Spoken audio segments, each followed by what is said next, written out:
लोकसभा चुनाव हुआ वो चेहरे का चुनाव हुआ। तो महेंद्र प्रताप जी का हारना, जितेंद्र चंदेलिया क्या मानते हैं? देखिए, महेंद्र प्रताप जी आज की पॉलिटिक्स में डिजर्व नहीं करते। वो बहुत सिद्धांतवादी व्यक्ति है। पॉलिटिक्स है वो बहुत दूषित हो चुकी है, राजनीति बड़ी दूषित हो चुकी है।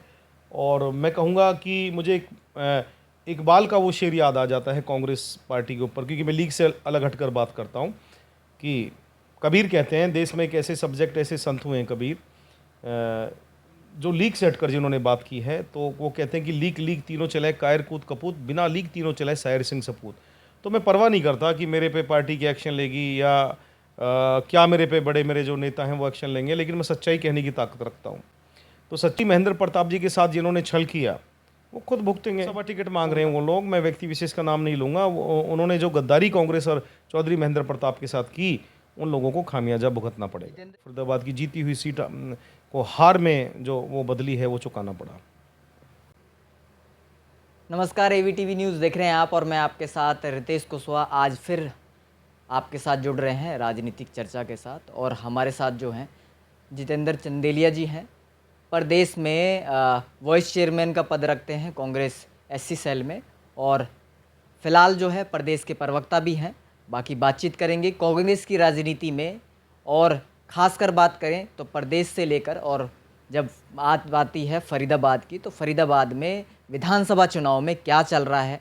कांग्रेस इस बार जो है पूरे लोकसभा में किन किन को टिकट जो है और किन किन पर विश्वास दिखाने वाली है, क्योंकि प्रदेश में प्रवक्ता है और ऐसे में कांग्रेस की राजनीति करता है, तो कुछ विचार इनके मन में भी होगा, वो भी जानने की कोशिश करते हैं। विधानसभा में इस बार कांग्रेस किन किन पर जो है अपना भरोसा दिखा सकती है। चंदेलिया जी, स्वागत है आपका। धन्यवाद रितेश जी। मैं Jitendra Chandelia, farmer spokesperson Haryana Congress and vice chairman SC department Haryana Congress.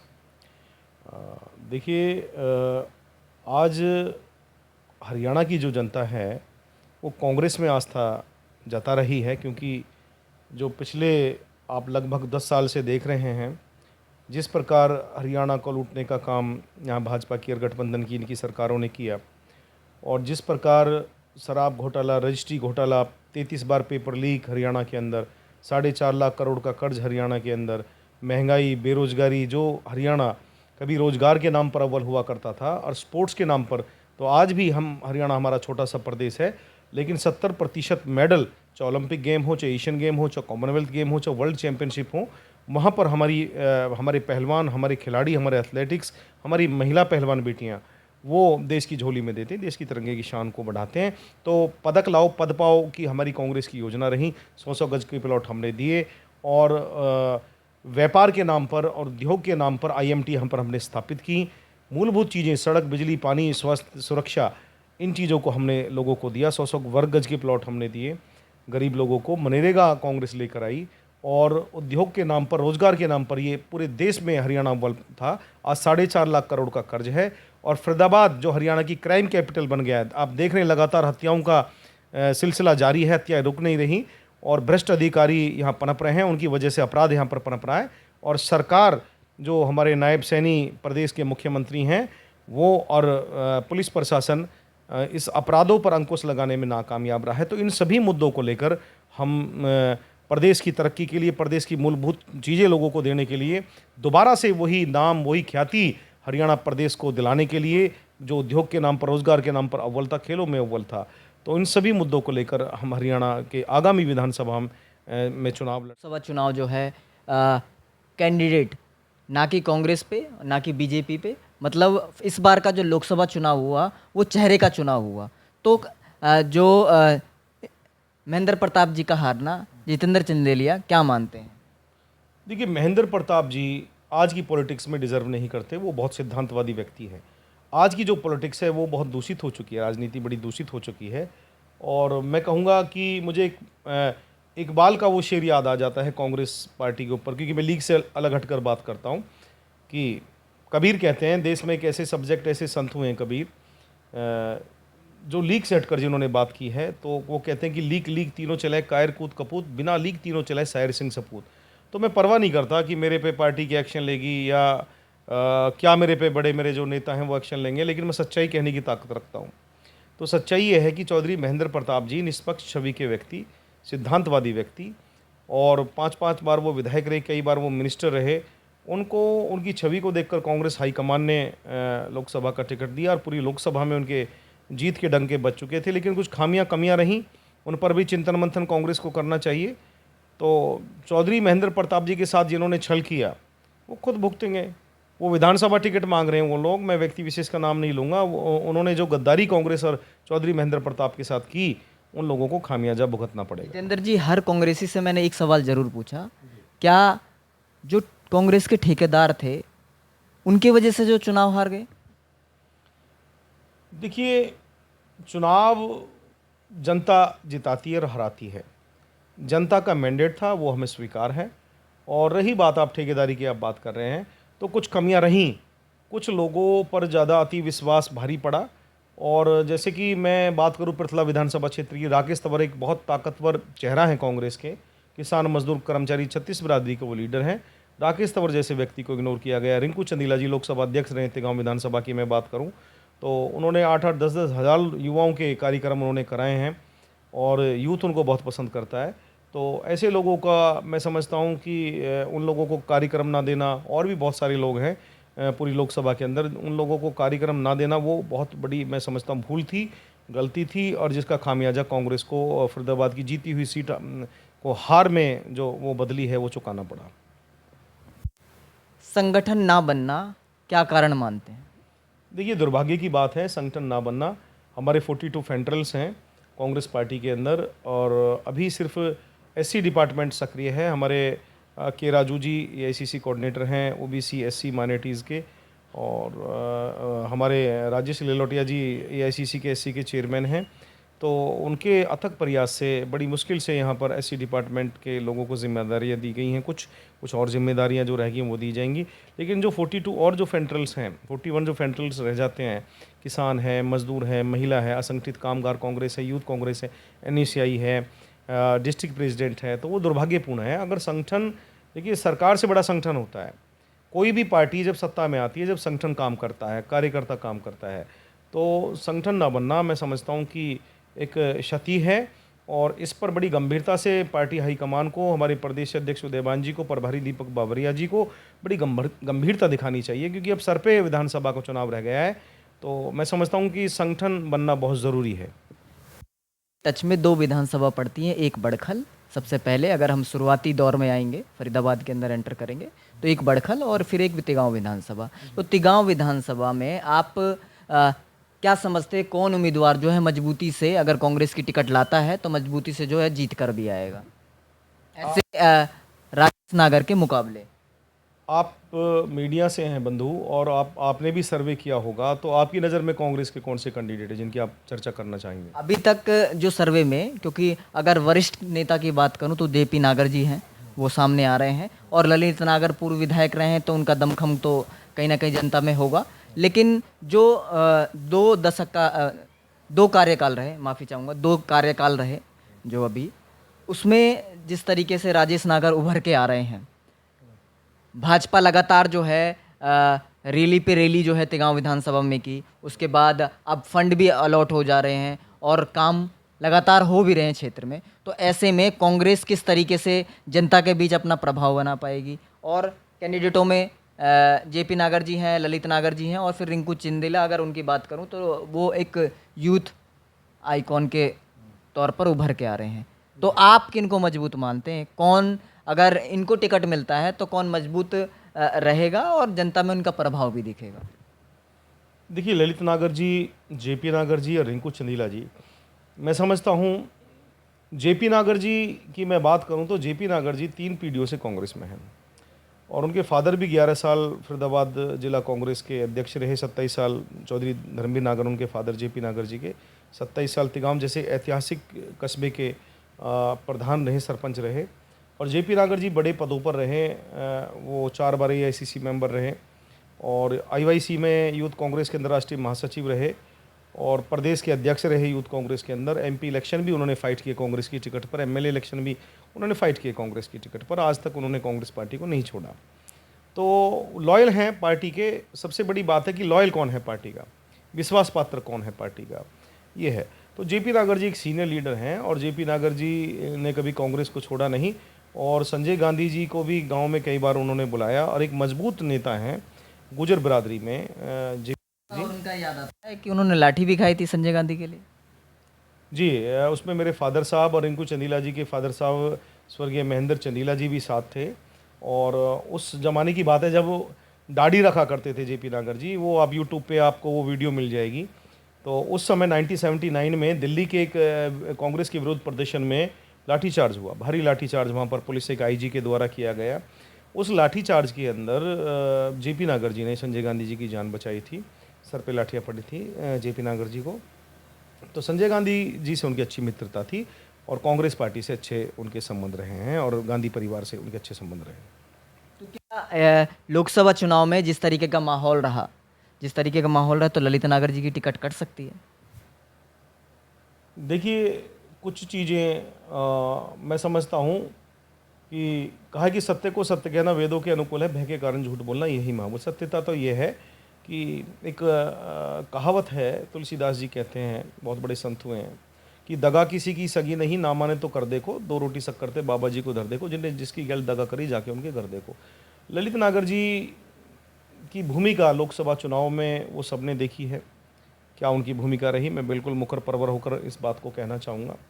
और मैं ज़्यादा कुछ ना कहकर ये कहना चाहूँगा कि कांग्रेस हाईकमान के पास में यहाँ के जो कैंडिडेट रहे हैं चौधरी महेंद्र प्रताप जी, उनके सामने किसने उनका किस तरीके से साथ दिया, चाहे वो ललित नागर हैं, चाहे जेपी नागर है, चाहे वो रिंकू चंदीला है, चाहे वो जगत नागर हैं, कोई भी कैंडिडेट है, चाहे मैं ही क्यों ना हूँ। मैंने भी संविधान बचाओ अभियान के तहत एक प्रोग्राम करके दिया, पूरी लोकसभा में काम किया, तो वो महेंद्र प्रताप जी और पार्टी की नज़र में है किसने क्या काम किया। तो ललित नागर जी ने जो काम किया होगा उनका फल मिलेगा उनको, ललित नागर जी को। जो जेपी नागर जी ने काम किया होगा पार्टी के लिए, कैंडिडेट के लिए, तो वो उनको फल मिलेगा। रिंकू चंदीला जी ने जो काम किया होगा उनको फल मिलेगा। लेकिन जेपी नागर के अलावा, ललित नागर के अलावा, अगर मैं किसी कैंडिडेट, आप जिनको नीला जी मेरे साथी रहे हैं, तो मैं उनके बारे में बताना चाहता हूँ। उनके फादर, उनके दादाजी कैप्टन रहे आर्मी के अंदर, एक बहुत परिवार से वो संबंध रखते हैं। नरेंद्र मोदी जी को काले झंडे दिखाने का काम अगर किसी ने किया पूरी लोकसभा, पूरे हरियाणा के अंदर, वो रिंकू चंदीला ने किया। बड़े बड़े विरोध प्रदर्शन उन्होंने दिल्ली में, हरियाणा में उन्होंने किए, चंडीगढ़ में उन्होंने किए, कांग्रेस के लिए उन्होंने काम किया, लाठियाँ उन्होंने खाई, मुकदमे उन्होंने खाए कांग्रेस के लिए, पार्लियामेंट का घेराव उन्होंने किया। और 8-10 हज़ार सिर्फ और सिर्फ यूथ की, मैंने अपने 24 साल के राजनीतिक जीवन में ऐसी रैली नहीं देखी जो बल्लभगढ़ में, जब कांग्रेस हारी थी, जब फूल मुरझाया हुआ था कांग्रेस का, मनोबल डाउन था कांग्रेस का, उस टाइम में इतनी बड़ी रैली रिंकू चंदीला की मैंने इतनी बड़ी रैली नहीं देखी। शैलजा जी, दीपेंद्र जी जैसे लोग उसमें, कांग्रेस के बड़े दिग्गज नेता उसमें थे मौजूद। तो कांग्रेस के लिए उन्होंने बहुत काम किए हैं रिंकू चंदीला जी ने। यूथ उनको उनके व्यवहार से बहुत पसंद करता है, छत्तीस बिरादरी उनको बहुत पसंद करता है। अगर यूथ के लिए कांग्रेस पार्टी सोचती है तो सबसे अगर मजबूत नाम है यूथ में तो वो रिंकू चंदीला का है। कांग्रेस के लिए उन्होंने काम किए हैं और आज भी वो कांग्रेस के लिए काम कर रहे हैं। जितेंद्र जी, एक बड़ा सवाल, लोकसभा चुनाव हुए और जब केंद्र के चुनाव थे, क्योंकि ये एमपी का चुनाव बड़ा चुनाव माना जाता है, देश का एक ऐसा संवैधानिक पद जो कि पूरे देश को चलाता है, उसका चुनाव था। लेकिन फरीदाबाद लोकसभा में एक चीज़ देखी गई कि केंद्र का कोई भी बड़ा नेता जो कांग्रेस का है वो फरीदाबाद में नहीं आया। ऐसा नहीं लगता कि कांग्रेस का एक तरफा माहौल बन गया था और वो केंद्र का कोई बड़ा नेता आता तो शायद वो पलट हो सकता था? देखिए, रिंकू चंदीला जी ने, चौधरी महेंद्र प्रताप जी और मैं भी मौजूद, सचिन पायलट जी के आने का प्रस्ताव यहाँ पर रखा, क्योंकि फरीदाबाद लोकसभा को गुजर बहुल्य लोकसभा माना जाता है ना, पसंद करते हैं, और गुजर बिरादरी से उनको जोड़ा जाता है। राष्ट्रीय स्तर पे अगर आज कोई गुजरों में नंबर 1 का कोई नेता है सभी पार्टियों में, सभी दलों में, तो वो सचिन पायलट हैं। तो प्रस्ताव रखा था लेकिन रिंकू चंदीला जी ने, लेकिन वो पता नहीं क्या कारण रहे होंगे। तो मैं समझता हूँ एक बड़ी भूल थी। हम पलवल ज़िला और फरीदाबाद ज़िला, हमारी लोकसभा है दोनों ज़िलों को मिला के, तो हम बडौली बड़ा गांव है पलवल ज़िला में गुजरों का, तो वहाँ पर हम सचिन पायलट जी को बुला सकते थे। तिगांव हिंदुस्तान का सबसे बड़ा गांव है गुजरों का, विधानसभा क्षेत्र भी है, कस्बा भी है, तो गुजर बहुल्य बड़ी आबादी है तिगांव में, तो वहाँ पर भी हम सचिन पायलट को बुला सकते। तो कई ऐसी कमियाँ रहीं, मैं समझता हूँ। लोकसभा का गठबंधन था आपका अन्य पार्टियों से, तो ये ना कि केजरीवाल जी आते तो उनका भी प्रभाव पड़ता, क्योंकि 21 दिन का तो मोहलत दी थी सुप्रीम कोर्ट ने कि जाइए केजरीवाल जी प्रचार कर लीजिए। देखिए, मैं तो अपनी पार्टी के लोगों की बात करूंगा, केजरीवाल जी का कितना प्रभाव पड़ता तो ये तो मैं नहीं कह सकता, क्योंकि अभी उनके कोई विधायक या उनके कोई सांसद यहाँ हरियाणा या फरीदाबाद से नहीं है। हरियाणा के बेटे हैं वो। हमारा हरियाणा के बिल्कुल बेटे, हमारा गठबंधन भी था उनके साथ में, लेकिन क्या प्रभाव रहता अब उनके उनके प्रभाव से अभी तक तो कोई सीट हमें यहाँ पर दिखी नहीं, केजरीवाल जी के प्रभाव से। तो ये भविष्य के गर्भ में जब कभी कोई सीट निकलेगी तो हम आपको तब बता देंगे क्या प्रभाव रहता है। अब तिगांव विधानसभा में अगर इन तीनों लोगों में से टिकट अगर जेपी नागर जी को मिलती है, रिंकू चंदीला जी को मिलती है और ललित नागर जी को मिलती है, तो इन तीनों में से कौन जो है अपना शक्ति प्रदर्शन ज़्यादा दिखा पाएगा औरों के मुकाबले? देखिए, ये तो जेपी नागर जी, ललित नागर जी, रिंकू चंदीला जी यही बता सकते हैं और इनका शक्ति प्रदर्शन बता सकता है कि बड़े आयोजन कांग्रेस के लिए या भविष्य में ये 2024 के विधानसभा के चुनाव है हरियाणा के, इनमें कांग्रेस के लिए कौन बड़े आयोजन करेगा, ये तो भविष्य के गर्भ में है। ये जब कराएंगे तो सबको पता चल जाएगा कि किसने बड़ा आयोजन कराया है। हमारे एक हरियाणा में कहावत है कि नाई नाई तेरे कितने बाल ने के जजमान सामने आ जाएंगे। तो वो तीनों की जो बात है वो सामने आ जाएगी कि हमें किसका बड़ा आयोजन है, ये फिर जनता तय करेगी। देखो, आवाज़ अवाम नक्कारे खुदा, जनता जनार्दन को हम ईश्वर का रूप मानते हैं और जनता का मैंडेट हमने स्वीकार किया लोकसभा चुनाव में भी और देश के चुनाव में भी। हमारे नेता राहुल गांधी जी ने जिस तरीके से संविधान के लिए उन्होंने लड़ाई लड़ी, कन्याकुमारी से कश्मीर तक, मणिपुर से लेकर महाराष्ट्र, संविधान के नाम पर जहां संविधान को बदलने की चर्चाएं थी, इनके गिरिराज सिंह जैसे केंद्रीय मंत्री, इनके सांसद, इनके मेंबर ऑफ पार्लियामेंट, जो लोग उलझुल बयान मोदी जी के इशारे पे दे रहे थे, अमित शाह के इशारे पे दे रहे थे, आज उस संविधान की ताकत के सामने नतमस्तक हैं। उस दलित समाज, पिछड़ों की, माइनॉरिटी की लोगों की, जो संविधान में जो जाति धर्म के लोग आस्था रखते हैं, उनकी ताकत के सामने झुकना पड़ा। बैसाखी पे आज सरकार है, तो जनता की ताकत को आपको मानना पड़ता है। जनता ही राई को पहाड़, पहाड़ को राई बना देती है। तो जब जनता में ये लोग आयोजन करेंगे तो सबके सामने आ जाएगा। कांग्रेस की सबसे बड़ी बात रहती है गुटबाजी। अब हरियाणा लेवल की गुटबाजी की बात करूं तो सुरजेवाला है और फिर कुमारी सैलजा है, फिर हुड्डा गुट है। तो ये 3 गुट हैं और ऐसे में फरीदाबाद में भी है। तो अब जो उनके प्रिय हैं उनके लिए तो कहीं ना कहीं वो अड़ेंगे। तो फरीदाबाद के जो 9 सीटें हैं विधानसभा में, जो 9 सीटें हैं, तो कौन किसके खेमे में जाएगा? देखिए, कांग्रेस में गुटबाजी नहीं है और कांग्रेस पार्टी एकजुट है। इसका फ़ायदा तो भाजपा उठाती है ना। देखिए, भाजपा की गुटबाजी आपके सामने बिल्कुल आई है, पुत्र मोह की गुटबाजी आपके सामने आई है और भविष्य में आ भी जाएगी। सारी बातें जो सत्यता आपके सामने आएगी। रही बात हुड्डा साहब की, सैलजा जी की या रणदीप जी की, तो वो बड़े कद के लीडर हैं और राष्ट्रीय स्तर के लीडर हैं कांग्रेस पार्टी के। और मैं समझता हूँ कुमारी सैलजा जी बहुत परिपक्व लीडर हैं, कांग्रेस वर्किंग कमेटी के वो मेंबर भी हैं और राष्ट्रीय महासचिव हैं, प्रभारी भी हैं। और चौधरी दलबीर जी से लेकर उनके जो पिता थे स्वर्गीय चौधरी दलबीर जी, मिनिस्टर रहे, एमपी रहे, मेंबर ऑफ पार्लियामेंट रहे। और जिस तरीके से प्रचंड बहुमत से कुमारी सैलजा जी सिरसा से जीती हैं और जिस प्रकार एक बड़ा तबका, एक मैं महिलाओं की बात करूं, जो कांग्रेस पार्टी महिलाओं को आरक्षण जो बढ़ाया है, कांग्रेस पार्टी लड़ाई लड़ रही है वुमेन एम्पावरमेंट के लिए, महिला सशक्तिकरण के लिए। तो मैं समझता हूं कि देश में नॉन जाट भी और हरियाणा के अंदर नॉन जाट भी और महिला होने के नाते भी, और मैं समझता हूं कि एक कद्दावर लीडर हैं राष्ट्रीय स्तर की कांग्रेस पार्टी की और कई पीढ़ियों से कांग्रेस में है। वो मेंबर ऑफ पार्लियामेंट भी रही, राज्यसभा लोकसभा दोनों सदनों में रही, कैबिनेट मिनिस्टर रह चुकी हैं, बड़ा अनुभव है उनके पास में, प्रभारी भी हैं, राष्ट्रीय महासचिव भी हैं। तो मैं समझता हूं कि एक मौका दलित समाज को भी देना चाहिए, दलित समाज की बेटी को भी देना चाहिए। तब मैं समझता हूं संविधान को और बाबा साहब अम्बेडकर को मानने वाले जो लोग हैं, हम समझेंगे कि हाँ भाई, उनकी आस्था, जो बड़े लोग हैं, हाईकमान है, उनकी आस्था संविधान में और बाबा साहब में है कि एक दलित की बेटी को वो भविष्य में मुख्यमंत्री बनाते हैं। क्योंकि एक मौका दलित समाज को भी मिलना चाहिए। नॉन जाट भी हैं, वो दलित भी हैं और एक महिला भी हैं। तिगांव में जितेंद्र चिंदलिया किसको चाहते हैं, किसको टिकट दिलाना चाहते हैं और किसकी टिकट कटवाना चाहते हैं? देखिए, मेरे चाहने ना चाहने से कुछ नहीं होगा, जनता के चाहने ना चाहने से। मेरी कोई हैसियत नहीं जनता के सामने और किसी की भी हैसियत नहीं है। अगर किसी को अभिमान हो, घमंड हो, तो मैं समझता हूँ कि जनता के सामने किसी का अभिमान, घमंड, गरूर, रुतबा, कद पद, हस्ती, हैसियत कुछ नहीं होता। देखिए, कहा कि समय समय की बात समय को परखे ज्ञानी, समय पे निकले धूप, समय पे बरसे पानी। समय समय की बात, समय बड़ी बलवान, भीलन ने लूटी गोपिका, वही अर्जुन वही बान। और समय खिलाए खेल मनुष्य रोता है, नर से बड़ा बलवान सजनों समय होता है। समय के गर्भ में है, भविष्य के गर्भ में है और जनता के हाथ में है।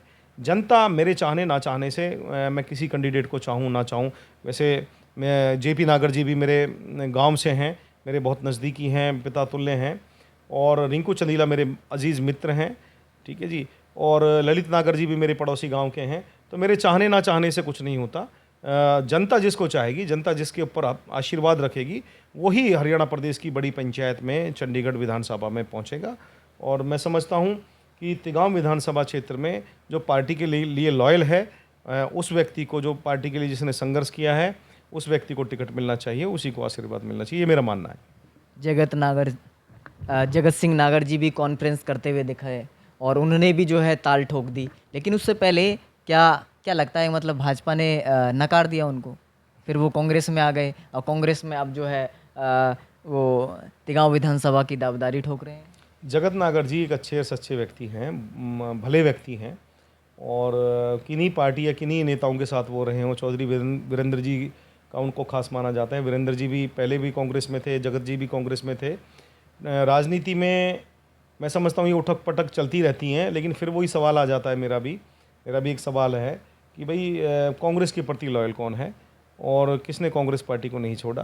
तो मैं समझता हूँ जगत नागर, ललित नागर, जेपी नागर जी, रिंकू चंदीला जी, तो इन चारों जो नाम हैं, जो कैंडिडेट हैं तिगांव विधानसभा क्षेत्र के, तो ये तिगांव की जनता, 36 बिरादरी की, हर धर्म और जाति की जनता, क्योंकि सर्वधर्म संभाव सर्वधर्म निरपेक्षता की पार्टी कांग्रेस पार्टी है। ये सिर्फ प्रदेश लेवल का मामला नहीं है, वहाँ एक बड़ी प्रक्रिया होती है, एक प्रोसेस होता है, एक कॉन्स्टिट्यूशन होता है पार्टी का।